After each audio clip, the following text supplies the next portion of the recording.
Hello everybody. आज हम बात करने वाले हैं प्रेगनेंसी के एक इम्पॉर्टेंट टॉपिक के बारे में। प्रेगनेंसी इंड्यूस्ड हाइपरटेंशन है, प्रेगनेंसी के दौरान बीपी जो बढ़ जाता है, इस बारे में हम बात करेंगे। प्रेगनेंसी रिलेटेड काफी हमने टॉपिक्स किए हैं, जिसमें physiological changes of pregnancy, pregnancy के दौरान heart attack, deep venous thrombosis, धबकारे का प्रॉब्लम, हार्ट फेलियर का प्रॉब्लम, इस तरह के काफी टॉपिक्स हमने किए हैं। प्रेगनेंसी के दौरान जिनको वाल्व का प्रॉब्लम होता है या जिनको हार्ट के रिलेटेड प्रॉब्लम होती है, इन सबको हमने सेपरेट टॉपिक्स में कवर किया, जो कि आप मेरे चैनल पर देख सकते हैं। आज स्पेसिफिकली हम बात करेंगे प्रेगनेंसी में हाइपरटेंशन यानी ब्लड प्रेशर का जो प्रॉब्लम है, इस बारे में हम बात करेंगे। इससे रिलेटेड क्या दवाइयां दी जा सकती है, क्या सेफ है, क्या अनसेफ है, उस बारे में बात करेंगे। बेसिकली ये इंपॉर्टेंट और सेपरेट टॉपिक इसीलिए है क्योंकि रूटीन हाइपरटेंशन के कंपैरिजन में प्रेगनेंसी के दौरान कई ऐसी दवाइयां हैं जो रूटीन प्रेग्नेंट पेशेंट्स को देते हैं, वो प्रेगनेंसी के दौरान मना या कॉन्ट्राइंडिकेटेड होती हैं और हम प्रेग्नेंट पेशेंट्स को दवाई नहीं दे पाते हैं। कई दवाइयाँ ऐसी होती है जो माँ को नुकसान करती है, कई दवाएं ऐसी होती है जो बच्चे को नुकसान कर सकती है। तो प्रेगनेंसी के दौरान रूटीन कई दी जाने वाली दवाइयाँ मना होती है। सेकेंडली एक इंपॉर्टेंट इशू इसलिए भी है क्योंकि अगर ब्लड प्रेशर बहुत ज़्यादा होता है तो बच्चे को भी इससे नुकसान हो सकता है, प्लेसेंटा में ब्लीडिंग वगैरह हो सकती है, डिलीवरी के दौरान प्रॉब्लम हो सकती है, और बहुत लो लेवल्स ऑफ प्रेशर में भी माँ की हालत कई बार इतनी ज़्यादा बिगड़ सकती है कि वो इक्लैम्सिया यानी कंटिन्यूस एपिलेप्सी के स्टेज में जा सकती है, लिवर फेलियर में जा सकती है, और कई बार इसमें माँ की जान या बच्चे की जान, दोनों की जान भी जा सकती है। तो प्रेगनेंसी में हाइपरटेंशन रूटीन हाइपरटेंशन के कंपैरिजन में बिल्कुल सेपरेट टॉपिक है, बहुत डिफिकल्ट है इसको कंपैरेटिवली मैनेज करना। बेसिकली दवाइयों के ऑप्शंस बहुत ज़्यादा कम है, प्रॉब्लम्स होने का थ्रेशोल्ड बहुत ज़्यादा है, इसकी वजह से ये प्रेगनेंसी में मैनेज करना बहुत डिफिकल्ट पड़ता है। आज बेसिकली हम इस बारे में बात करेंगे। प्रेगनेंसी में हाइपरटेंशन का डेफिनेशन बेसिकली क्या है।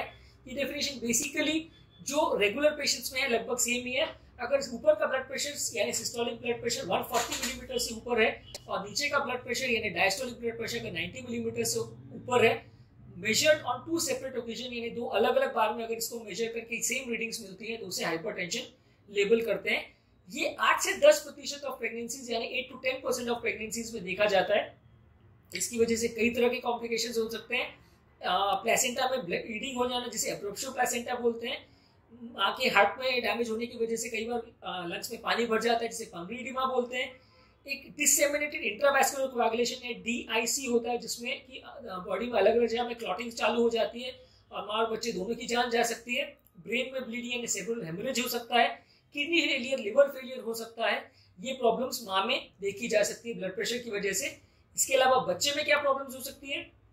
बच्चे का ग्रोथ रिटार्डेशन हो सकता है, उसका प्रीमैच्योर डिलीवरी हो सकता है, जिसे प्रीमैच्योरिटी बोलते हैं। ग्रोथ रिटार्डेशन जिसे IUGR बोलते हैं। स्टिल बर्थ यानी बच्चे की मृत्यु भी हो सकती है, और या बच्चा जब पैदा हो उस टाइम में मृत पैदा हो, जिसे स्टिल बर्थ बोलते हैं। ये दोनों ही चीजें हो सकती है। कई बार जन्म लेने के बाद भी बच्चे की डेथ हो सकती है।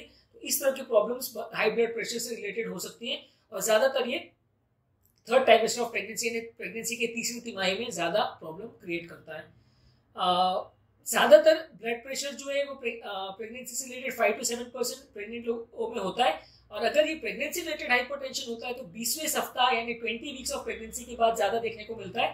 पहले 20 हफ्ते तक बॉडी का ब्लड वेसल्स का रेजिस्टेंस, जिसे सिस्टमिक वैस्कुलर रेजिस्टेंस बोलते हैं, वो कंपैरेटिवली थोड़ा कम होता है, तो इसलिए बीपी थोड़ा सा ड्रॉप होता है। और 20 हफ्ते के बाद, प्रेगनेंसी के 20 हफ्ते के बाद ये सिस्टमिक वैस्कुलर रेजिस्टेंस बढ़ने लगता है, और ये एंड स्टेज ऑफ डिलीवरी यानी जब तक बच्चा डिलीवर नहीं होता तब तक बढ़ता है। यूजली डिलीवरी होने के 12 हफ्ते के बाद यानी 12 वीक्स ऑफ पोस्टमार्टम पीरियड में ये अपने आप कम हो जाता है, पर पहले 12 हफ्ते तक ये तकलीफ दे सकता है। इसमें एंटी हाइपरटेंसिव मेडिसिन यानी दवाई देने की जरूरत तब पड़ती है जब ब्लड प्रेशर सिस्टोलिक 160 मिलीमीटर से ज्यादा हो और डायस्टोलिक 100 मिलीमीटर से ज्यादा हो, यानी 160/100 से ज्यादा अगर बीपी लेवल्स हो तो दवाइयां देना चालू करना चाहिए। प्रेगनेंसी रिलेटेड हाइपरटेंशन 3 कैटेगरीज में डिवाइड किया जाता है। एक क्रॉनिक हाइपरटेंशन यानी माँ को पहले से ही हाइपरटेंशन का बीमारी था जो कि प्रेगनेंसी में बढ़ गया, तो इसे क्रॉनिक हाइपरटेंशन बोलते हैं। एक जेस्टेशनल हाइपरटेंशन होता है ना, माँ का पहले का ब्लड प्रेशर लेवल्स नॉर्मल था, लेकिन प्रेगनेंसी के 20 हफ्ता के बाद वो चालू हुआ और 12 हफ्ते आफ्टर डिलीवरी के बाद वो पूरी तरह से नॉर्मलाइज हो गया। इसे प्रेगनेंसी इंड्यूस्ड हाइपरटेंशन या जेस्टेशनल हाइपरटेंशन बोलते हैं। एक होता है प्री इक्लैम्सिया यानी और इक्लैम्सिया, ये हाइपरटेंशन के लास्ट स्टेजेस में है, जहाँ ब्लड प्रेशर इतना ज्यादा बढ़ जाता है कि वो बॉडी के सिस्टम्स को और लिवर को फेल करना चालू करता है, और इस समय माँ को मिर्गी वगैरह होने का चांस भी हो जाता है। इसे प्री इक्लैम्सिया या इक्लैम्सिया का स्टेज बोलते हैं। ज्यादातर ये pregnancy induce hypertension first pregnancy जिनको हो रही हो, प्राइमरी ग्रेविटा जिन्हें बोलते हैं, या बहुत एल्डरली पेशेंट्स हो जिनकी फैमिली हिस्ट्री हो, बहुत ज़्यादा मेंटल फिजिकल स्ट्रेस हो, जिनको कनेक्टिव टिश्यू डिसऑर्डर्स हो, डायबिटीज़ वगैरह हो, इस तरह के लोगों को प्रेगनेंसी रिलेटेड हाइपरटेंशन होने का चांस कंपेरेटिवली ज़्यादा रहता है। ऐसा होने का चांस इसलिए कि बॉडी में जो प्रेगनेंसी रिलेटेड हार्मोन्स बनते हैं कई बार उसके लेवल्स बहुत ज़्यादा होते हैं, वो भी बीपी के रिसेप्टर्स पे एक्ट करते हैं। और कई बार प्रेगनेंसी के दौरान बॉडी में कुछ एंटीबॉडीज़ बनते हैं जिसे ऑटो इम्यून एंटीबॉडीज़ बोलते हैं। ये एंटीबॉडीज़ भी अलग अलग रिसेप्टर्स पे एक्ट करके अननेचुरल ब्लड प्रेशर या अबनॉर्मल ब्लड प्रेशर लेवल्स को क्रिएट करते हैं, जिसकी वजह से किडनी पर और प्रेगनेंसी हाइपरटेंशन के रिसेप्टर्स पे एक्ट अबनॉर्मल रिस्पॉन्स आता है और ब्लड प्रेशर लेवल्स बढ़ने लगते हैं। प्री क्लैम्प्सिया हाइपरटेंशन का वो स्टेज है जहाँ प्रेगनेंसी रिलेटेड कॉम्प्लिकेशन होना चालू हो जाते हैं। ज़्यादातर ये 20वें हफ्ते ऑफ प्रेगनेंसी में ज़्यादा देखने को मिलता है और जब तक डिलीवरी ना हो जाए तब तक ये बढ़ता रहता है। डिलीवरी होने के 24 से 48 घंटे के बाद ही ऑटोमेटिकली नॉर्मल हो जाता है। इसमें ब्लड प्रेशर लेवल्स तो हाई होता ही है, लेकिन साथ में किडनी का डैमेज होना चालू हो जाता है, तो इसलिए माँ को किडनी में प्रोटीन जाना चालू हो जाता है जिसे प्रोटीन यूरिया बोलते हैं। इसका पैथोफिजियोलॉजी भी लगभग वैसा ही है, ज़्यादातर ये एंटीबॉडी रिलेटेड होता है और ज़्यादातर उम्रदराज पेशेंट्स वगैरह को ज़्यादा होता है जिनको ब्लड प्रेशर लेवल्स बहुत ज़्यादा शूट अप हो जाते हैं, वैसे लोगों में ज़्यादा होता है। ज़्यादातर इसके सिम्टम्स में लोगों को हेडेक होना, कम दिखाई देना या धुंधला दिखाई देना, ब्लड विजन, लंग्स में पानी भर जाना, पेट में दर्द होना, प्लेटलेट लेवल्स का कम होना, लिवर फंक्शन यानी लिवर के एंजाइम्स का चेंज होना या कोएगुलेशन रिलेटेड पैरामीटर्स चेंज होना, इन सब को मिला के एक हेलिप सिंड्रोम बोलते हैं जिसमें बॉडी में हिमोलिसिस होता है, लिवर एंजाइम्स डिरेंज हो जाते हैं और लो प्लेटलेट्स होता है। ये यूजुअली मेडिकल इमरजेंसी समझा जाता है और जब भी ऐसा होता है तो माँ और बच्चे दोनों की जान को इससे खतरा होता है। इसके बाद तुरंत प्रेगनेंसी को टर्मिनेट करना पड़ता है, नहीं तो दोनों की जान को रिस्क हो सकता है। एक इक्लैम्सिया स्टेज होता है जो कि प्री इक्लैम्सिया के बाद का स्टेज है। इसमें डिफरेंस ये हो जाता है कि ब्लड प्रेशर लेवल इतना ज़्यादा बढ़ जाता है कि माँ को एपिलेप्सी यानी मिर्गी आना चालू हो जाता है। ऐसे लोगों में ब्लड प्रेशर को इमीडिएटली कंट्रोल करना और प्रेगनेंसी को टर्मिनेट करना बहुत ज़्यादा ज़रूरी हो जाता है, क्योंकि ज़्यादा देर तक अगर ये कंट्रोल ना किया जाए तो इसमें मृत्यु दर बहुत बढ़ जाता है और इसमें मृत्यु दर, माँ का मृत्यु दर लगभग 1 to 2% तक पहुँच सकता है। अब हम बात करेंगे इसके ट्रीटमेंट के बारे में। ट्रीटमेंट में कुछ स्पेसिफिक इंपॉर्टेंट इश्यूज है। एक तो ये कि प्रेगनेंसी के दौरान डाइट रिस्ट्रिक्शन या बीपी रिड्यूसिंग डाइट का कंट्रोल मैनेजमेंट कर पाना भी बहुत मुश्किल होता है, क्योंकि प्रेगनेंसी में अगर सारे तरह की हम डाइट्स को अगर रिस्ट्रिक्टेड करते हैं तो बच्चे और माँ का न्यूट्रिशन अफेक्टेड हो सकता है, इसलिए डाइट रिस्ट्रिक्शन करना मुश्किल होता है। सेकेंडली, नमक का रिस्ट्रिक्शन जो कि सारे ब्लड प्रेशर पेशेंट्स में हम वैसे कहते हैं, वो भी रिस्ट्रिक्शन करना मुश्किल होता है, क्योंकि इस दौरान अगर बहुत ज़्यादा सॉल्ट या बहुत ज़्यादा पानी का रिस्ट्रिक्शन अगर किया जाए तो बच्चे के जो प्लेसेंटल सैक है, एम्नियोटिक फ्लूइड का जो सैक है, उसका प्रेशर कम हो सकता है, उसमें पानी की कमी हो सकती है, इसकी वजह से बच्चे का ग्रोथ रिटार्डेशन हो सकता है। तो सॉल्ट रिस्ट्रिक्शन करना भी इतना ईजी नहीं रहता।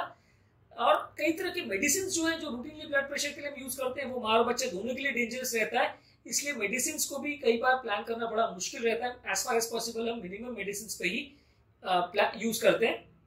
ज्यादातर जो मेडिसिन सेफ पाई गई है प्रेगनेंसी में वो उसमें मिथाइल डोपाक्लोनिडिन, हाइड्रोलिजिन, सोडियम नाइट्रोक्लोराइड, ये इस तरह की मेडिसिन है, या कैल्शियम चैनल ब्लॉकर्स है, कार्डियोसिलेक्टिव बीटा ब्लॉकर्स है, ये मेडिसिन ज्यादातर सेफ पाया गया है। इसमें लैबेटोल और कार्डियोसिलेक्टिव बीटा ब्लॉकर्स को ज्यादातर पेशेंट में यूज किया जाता है।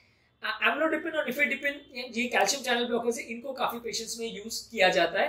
पर ज्यादातर केसेस में ब्लड प्रेशर को जब तक आप प्रेगनेंसी को टर्मिनेट नहीं करो, अगर सीवियर ब्लड प्रेशर है तो वो कंट्रोल नहीं होता है और काफी पेशेंट में प्री मैच्योर डिलीवरी भी करनी पड़ती है। ऐसा करने के लिए काफी इंपॉर्टेंट ये होता है कि कई बार स्टेरॉइड्स देके बच्चे के लंग्स को जल्दी मैच्योर करवाया जाता है।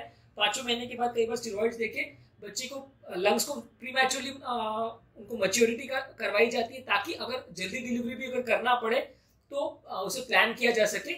काफी पेशेंट में जब ब्लड प्रेशर अनकंट्रोलेबल लेवल्स पे पहुंच जाता है, वहां डिलीवरी करवाने के अलावा या प्रेगनेंसी को टर्मिनेट करवाने के अलावा ऑप्शंस नहीं रहते। कई मेडिसिन है जो प्रेगनेंसी में कॉन्ट्राइंडिकेटेड रहती है, स्पेशली एसी इनहिबिटर ग्रुप की मेडिसिन। ये बच्चे और माँ दोनों के लिए, किडनी के लिए नुकसानदायक है।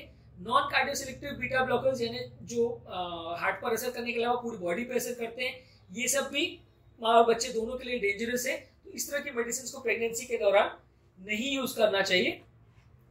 हाइपरटेंशन के कॉम्प्लिकेशंस के बारे में हमने बात की कि जैसे ये मेडिसिन से अगर ब्लड प्रेशर कंट्रोल नहीं होता है तो हार्ट को, माँ के हार्ट को, लिवर को सब तरह के कॉम्प्लिकेशन हो सकते हैं। माँ में क्लॉटिंग मैकेनिज्म ट्रिगर हो सकता है, जिसे DIC बोलते हैं। इससे माँ और बच्चे दोनों की जान जा सकती है। लॉन्ग टर्म प्रोग्नोसिस इसका ज्यादातर इस बात पर डिपेंड करता है कि अगर प्रेगनेंसी के बाद डिलीवरी के दौरान अगर ब्लड प्रेशर जो प्रेगनेंसी के दौरान बढ़ा है वो नॉर्मलाइज अगर हो जाए तो लॉन्ग टर्म पेशेंट को दवा की जरूरत नहीं पड़ती और बाद में प्रॉब्लम नहीं आती है।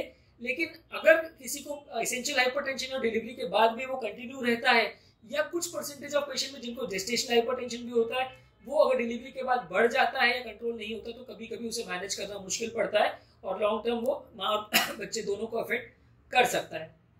एसेंशियल हाइपरटेंशन से जैसे मैंने कहा इसे डिफरेंशिएट करने के लिए ऐसा होता है कि जिन लोगों को 20 हफ्ते की प्रेगनेंसी के पहले अगर किसी को हाइपरटेंशन है, यानी पहले का डायग्नोज हाइपरटेंशन है, वो एसेंशियल हाइपरटेंशन की कैटेगरी में जाते हैं।